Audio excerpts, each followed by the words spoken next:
Assalamu alaikum warahmatullahi wabarakatuh. Welcome back class 7th in your physics class. Our today's topic is formation of a rainbow. You all know students that sunlight is a mixture of 7 colors.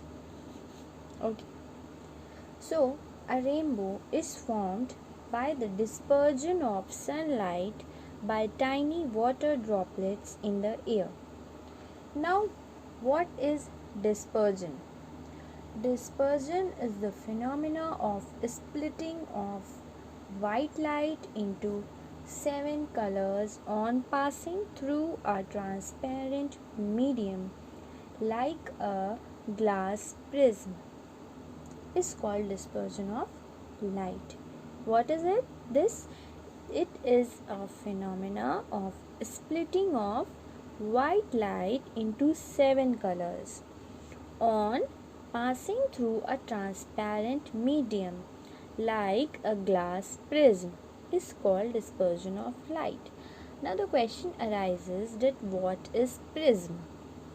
So a prism is a transparent glass or plastic object which separates light that passes through it into 7 different colors.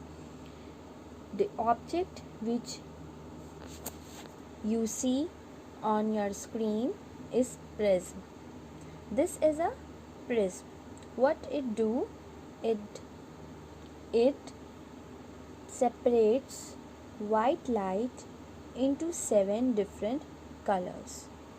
As you can see that it has a triangular base. Okay. So what is dispersion? Dispersion is a phenomena of splitting of white light into 7 colors on passing through a transparent medium like a glass prism is called dispersion of light.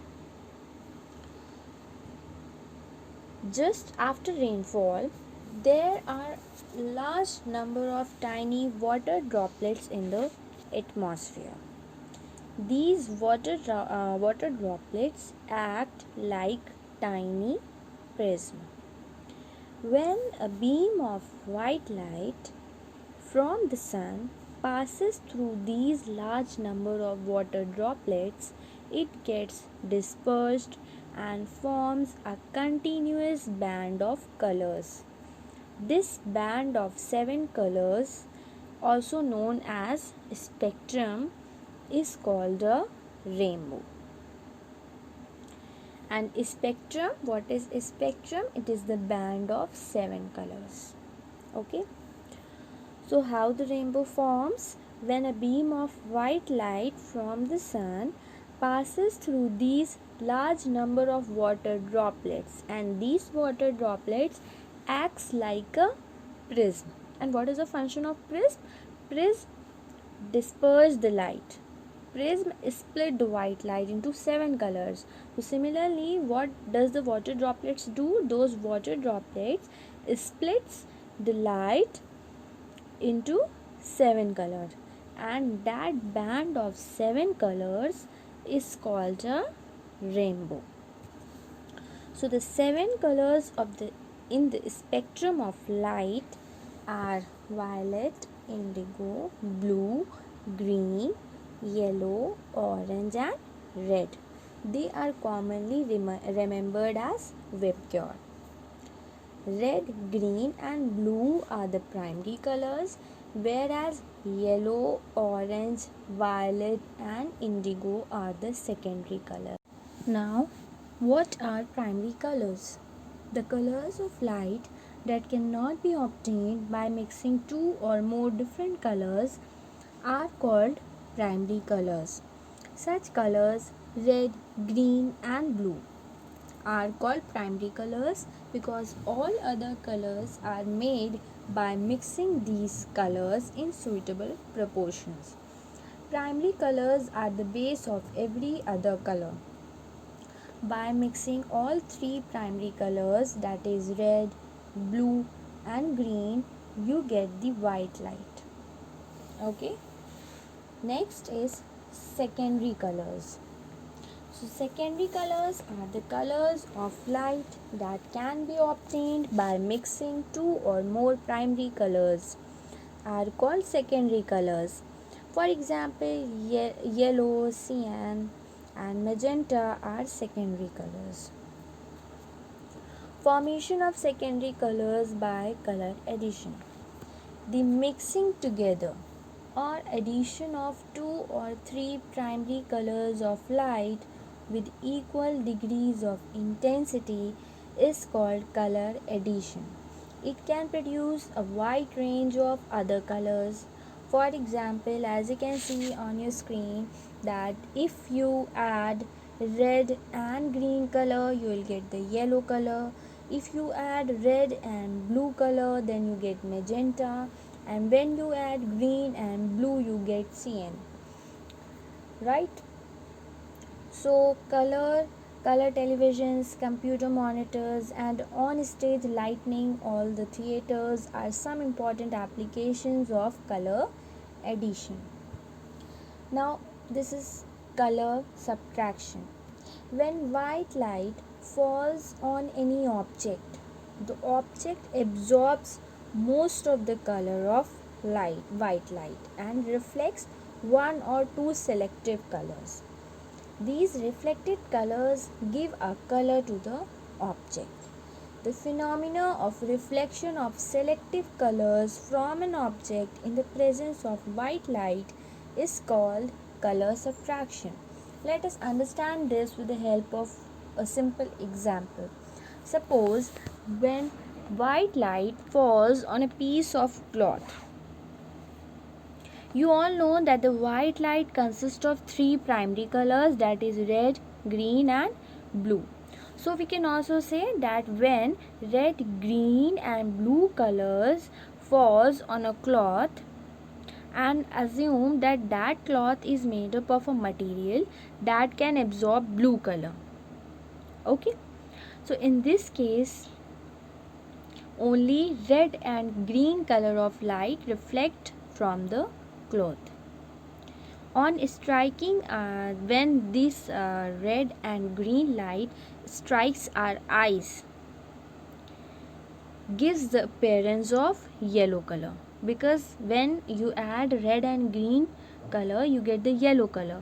So when this red and green light strikes your eyes, that object will appear in yellow color. Thus that cloth appears yellow. Okay, let's take the next example. Now suppose that green and blue color light falls on a piece of cloth, and assume that that cloth is made of a material that can absorb blue light. So in this case, only green light will be reflected from the cloth. On striking our eyes, it gives the appearance of green color. Understand?